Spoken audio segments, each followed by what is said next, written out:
Welcome to the official UFC 321 Iceberg. We'll be ranging from Tom Aspinall's feud with a gay man who so happened to be a fighter at one point,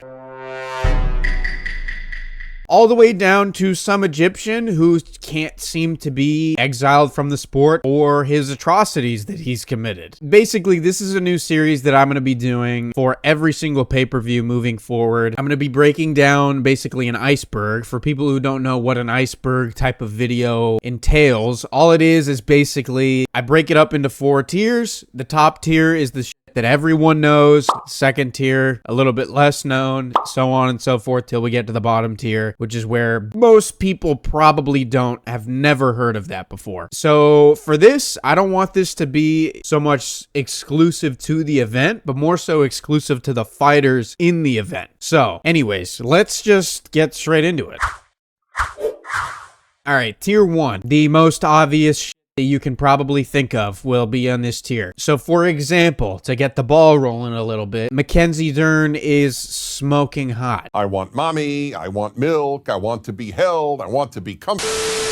Yeah, I mean, probably the most obvious thing here. Actually, I don't think there is anything more obvious than Mackenzie Dern being really hot. So, moving on from that, professionalism. Now, Fatality MMA, what could professionalism mean? What could that possibly mean? And it's something obvious. And once I point it out, you're going to be like, oh. Virna Jandiroba. She has been fighting for a decade and a half at this point, and you would think that after all of these events and all of the success that she has, that she would have the professionalism to stare at the camera straight on.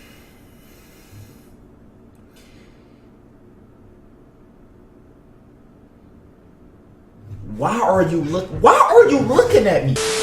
And that just shows a lack of professionalism to me. Obviously, that is a joke. Don't take that like serious. Like, obviously she has a lazy eye. That's why it's funny. Obvious. Again, everyone knows Virna Jandiroba looks like a man and is, can't see straight. Anyways, yeah, moving on from that. Sorry, that was just a quick jab that I had to throw at Virna. Duck. If you don't know what duck means, don't know what to tell you. Actually, I do know what to tell you. I'm going to tell you. Duck refers to Tom Aspinall and his feud with a gay man who so happens to be an MMA fighter and so happens to be named Jon Jones. Jon Jones, after he refused to fight Tom Aspinall for a while, he decided to fight a 45-year-old retired firefighter in Stipe Miocic, and then for the last 2 years, he has been avoiding Tom at all costs and eventually retired, in which people have called Jon Jones a duck, the reason for Tom Aspinall's absence from the sport. I can't even begin to explain the hatred that I have for Jon Jones and the duck, and that whole debacle, that whole situation. Yeah, he will probably be cuddled up with his boyfriend while this fight's going. He'll probably be all over Twitter while he's all over another man at the same time. I mean, he can multitask. I believe in him, but anyway, sorry, enough gay jokes. That is what duck refers to. Former IC, former interim champ. From what I can tell, people are like not blocking out, because it is still an obvious thing that everyone knows. Ciryl Gane was an interim champ, and I think people are like forgetting that because he's lost 2 title fights against Jon Jones and Francis Ngannou. But he did have an interim belt at one point, and it seems that people are like, oh, Tom's the interim, he was the interim champ, and Cyril's never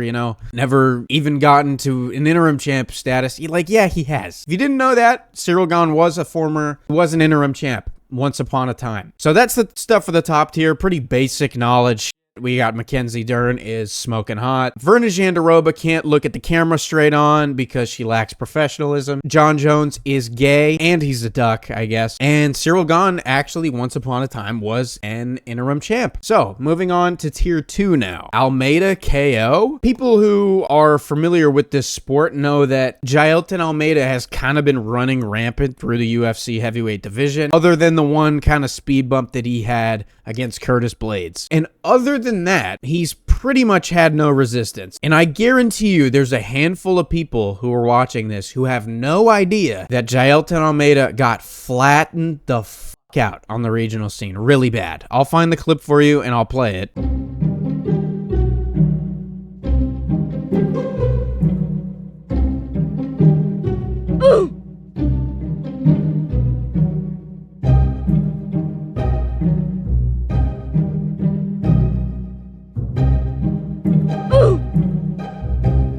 Yeah, that clip hasn't gotten very much traction from what I've seen. That's pretty fucking bad. That's all that is, pretty much. He got knocked out. I mean, I didn't even know about that up until, maybe a year ago, maybe. At least I didn't know there was a video. I knew that he had gotten finished, but I just didn't know that there was a video of him actually getting slept. Yeah, who knew? Verna versus Dern won. I see a lot of people, even one of my friends texted me. He said, how is Verna Jandiroba an underdog here? That doesn't make much sense to me. And it's because they fought. And they fought back in 2020, and Mackenzie Dern won. I guess it was close. She won, though, basically because she just landed better shots. It stayed on the feet virtually the majority of the fight. But Verna's grown a lot since then, so who knows what happens on Saturday. But yeah, I feel like that's being overlooked as something that even happened. Kind of like the Cyril Gahn thing, where it's like they didn't know. Like, people are kind of just looking past the fact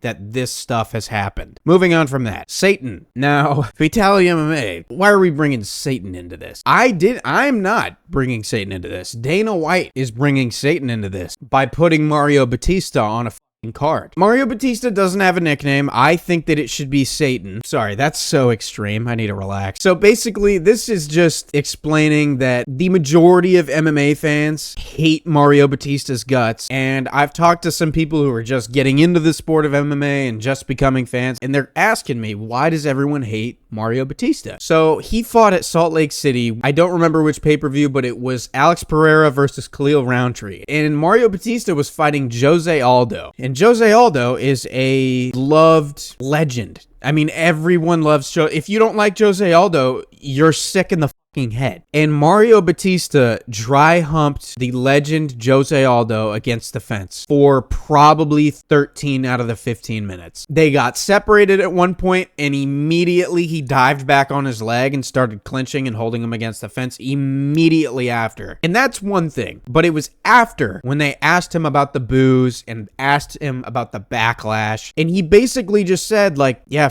you. The performance it is what it is, had to do what I had to do. I got cut in the second round. I got hit with something pretty good. And then I was able to drive him to the fence, and, he has good takedown defense, but he cannot get off the cage, and that's not my fault, I don't care what you think. I'm going to be as boring as I want, and if he can't do anything about it, that's not my problem. Took no accountability for not engaging in combat when it is his profession to engage in combat at a high level, and he wasn't doing it, and he got backlash for it, and he doubled down on it, and he is the spawn of Satan, and that is what I think his nickname should be. Moving on. Distractions. This one's kind of, more speculation than anything. Maybe not speculation, but a lot of people aren't aware of Mackenzie Dern's distractions outside of the octagon, or at least what seems to be distractions. She's had legal cases with things involving her daughter. She's had stuff involving her marriage. She's getting cosmetic surgery. She's getting fake tits. From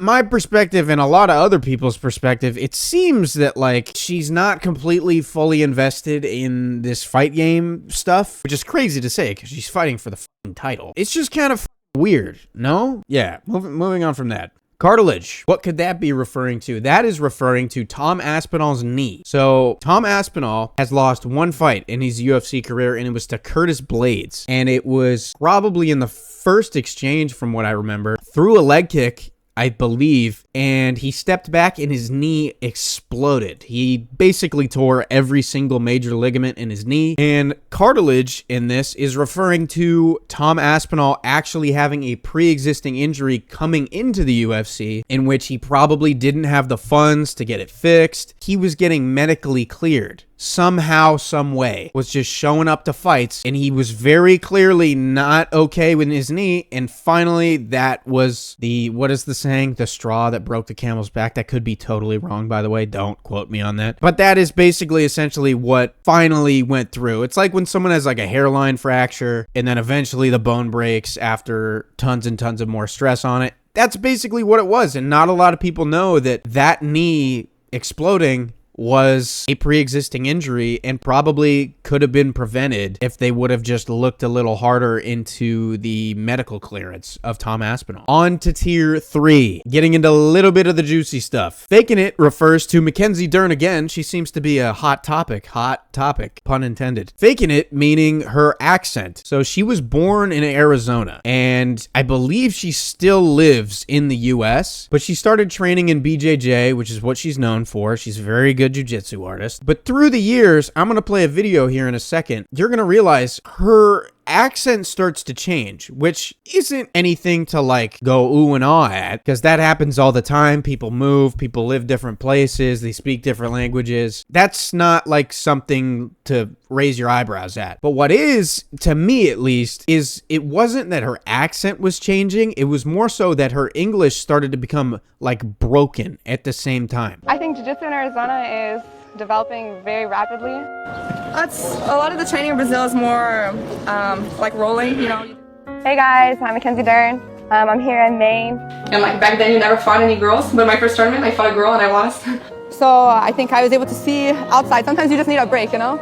And they treat me like a little sister, you know? So like they push me and kind of like mess me up a little bit. You know? I've been training hard, but also it's here for like vacation, so I had to pass like Christmas here. It's probably thinking my jiu-jitsu is a little bit like timing off and everything, because I've been so much time out of competition and everything. I'm a fighter that kind of does good at private gym, you know.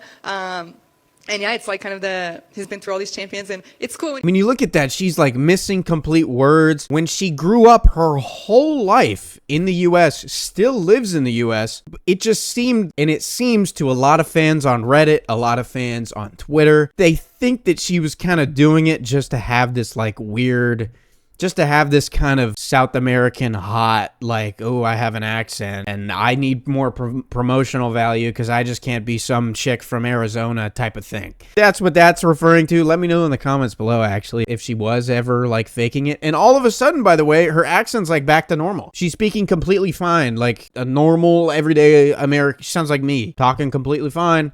No broken English anymore. It's just weird. I think that she was faking it at one point. But yeah, you guys can let me know what you think about that. No MMA. Cyril Gahn started training MMA when he was almost 30 years old. When he first put on a pair of gloves, he was almost 30. Cyril Gahn is 35 years of age. He put a pair of gloves on for the first time when he was 28. That's mind-boggling to me. I don't know what else to say about it. I mean, there's literally nothing else to it. Like, no MMA, meaning he didn't do MMA. He just did normal sports, football, basketball, stuff like that, until he's 30. And then all of a sudden, he's had an MMA career that's better than 99.9% of people that have ever trained in mixed martial arts. After that, we have Abu Dhabi. So we are in Abu Dhabi for this UFC 321 fight card. Being in Abu Dhabi, they are historically known for having some really bad decisions. Like, really bad. Normally, I wouldn't say anything about this because bad decisions happen all the time. They happen in Vegas, they happen in the UK, they happen in Brazil, they happen anywhere. But Abu Dhabi in specifically, when you go down and you look at some of these robberies that have happened, they are historically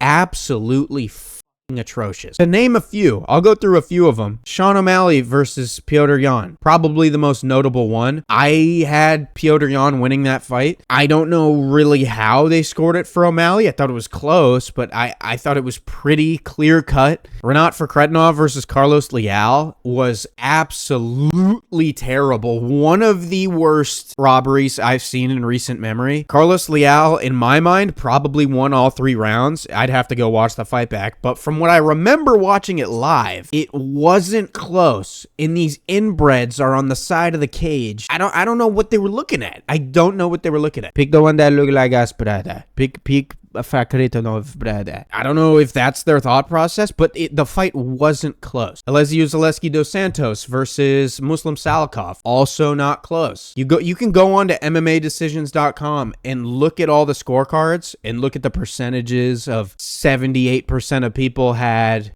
Zaleski dos Santos winning. I shit you not. I believe it's like the highest percent that I've probably seen for a fighter that loses that should have won on MMA decisions. I had it 30-27, clear cut, not even close. And the scorecards of that fight were 30-27 the other way. How does that happen? It's something in the air in Abu Dhabi, as I'm calling it now. Yeah, it's just kind of freaks me out that there's this kind of shit is still going on. After that, we have new record. What could that possibly mean? New record? We got a new record coming up? We do.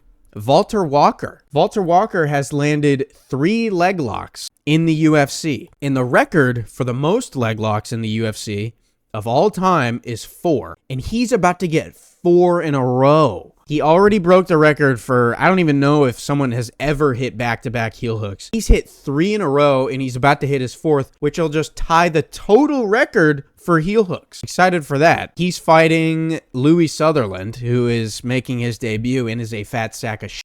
So in my prediction video that you will see that comes out after this video, you will see that I have him by heel hook again. I think he's going to get it done. Not too many people know that 4 heel hooks is the most that's ever happened, let alone 4 in a fucking row. Tier 4, on to the juicy stuff here. Furniture. What could furniture mean? So as I said before, Ciryl Gane didn't train in MMA for almost up until he was the age of 30. And the reason for him getting into MMA was because he worked at a furniture store that closed down, and he had nothing else to do with his time. So the reason that Ciryl Gane was a mixed martial arts UFC interim champion is because of a furniture store. That's pretty much it for that.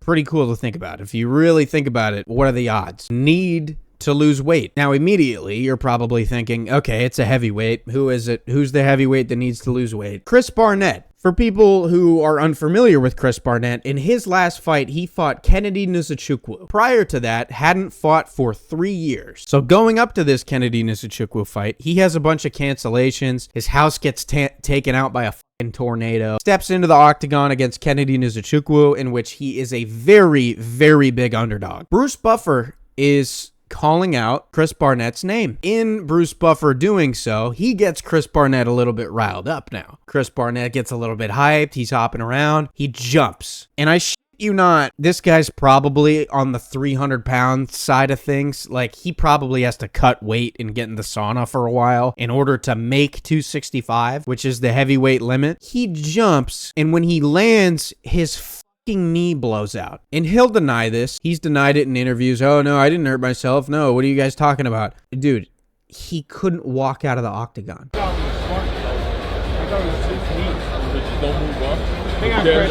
Okay, let me go through this series of events really quick. He jumps by the I need to get that through to your head. He jumped. Just in place, just jumped. His knee blows out. The fight starts, he gets put away inside of a round, and then he can't walk out of the octagon. He literally can't walk. There's a video of him up against the stairs leading up to the octagon, holding his legs in pain, and then proceeds to tell us that he didn't hurt his knee. PFL. Send him to the fucking PFL, please. For the love of God. We can't keep doing this. The script. This is more of a conspiracy, actually, which fits well because we are doing an Iceberg video. Ciryl Gane, after his loss to John Jones, took a little bit of flack for people thinking that he took a dive. You can go through Reddit, countless Reddit threads, countless Twitter threads of people saying that he took a dive and that he looked uncharacteristically bad and he overextended on things he normally doesn't. And when he did get taken down, he didn't move. He kind of just curled up against the fence and got subbed and didn't do anything about it, which I'm not going to say whether or not I believe it, but there are people in the MMA media space, like the MMA Guru, who's probably the biggest MMA journalist. I don't even want to call him a journalist. The biggest probably person in the MMA media space right now. He has openly admitted that he believes that Ciryl Gane took a dive. This is a thing that's probably not said all the time, and not a lot of people think about this, but there are people in the MMA media space who are pretty big who believe this. And I'm not going to say whether or not I believe it or not, but that is a thing that people weren't very happy that he kind of just laid there, because normally when Cyril Gane gets taken down, fights to get back up, he does retarded submissions, he tries to pull leg locks, squirming all over the place. But against John Jones, he kind of just shrugged up against the cage and took punishment and got finished. Something to look into if you do want to go into like some sort of a conspiracy rabbit hole. Go into that. Egyptian vial. This is going to be the last one because this is the one that probably pisses me off the most out of anything on this entire Iceberg list. The UFC has signed one Egyptian fighter in their entire company's history, I believe. I did some research. He's the only person, and his name is Hamdi Abdel Wahab, and he's fighting Chris Barnett, the guy who blew his knee out by literally just existing. Hamdi Abdel Wahab signed to the UFC in June of 2022. Immediately after he signs the contract with the UFC, he pops on a drug test. And USADA gives him a 2-year suspension in which they said that, oh, he was already serving it. I fucking shit you not. This guy pops again. And not just one time, not just on one test, not just on 2 tests, on 3 separate tests. He tests positive with raised testosterone levels. And with those 3 tests, the drug agency or whatever, they give him a 6-month suspension. And prior to that, it was 2 years. And prior to that, the 2 tests that he had taken prior to the UFC and tested positive was a 2-year suspension. And now he tests positive in 3 other tests and it's a 6-month suspension. And guess what? He's fighting on a pay-per-view in 2025. He's still here. How? So Egyptian vial, meaning this guy was getting all sorts of shit, putting it into his system, and he's gotten caught as much as John Jones has, and he's still here on a pay-per-view. So anyways, yeah, that's my rant. And that is the UFC 321 full Iceberg. I apologize that it's probably not as scandalous, and I don't know. The fighters on these on this card specifically aren't the most riveting. I mean, if you guys watched the press conference, it was hard to watch. Everyone just giving the same answer. Everyone's boring. So I did a lot of research, and this is literally all I could find. I did research for literal days, and this is what I could come up with. In the future, we are going to have some guys who are a little bit more interesting, so to say. So maybe not the best card to start this on, but we are going to be doing it for every card, for every pay-per-view in the future. Pay-per-view, because I know we're with Paramount, and they're not going to be, doing pay-per-views as much, but I appreciate you guys. After this video comes out, I will be having my prediction video go live, so go check that out. Like and subscribe per usual, and I will see you in the next one. Peace.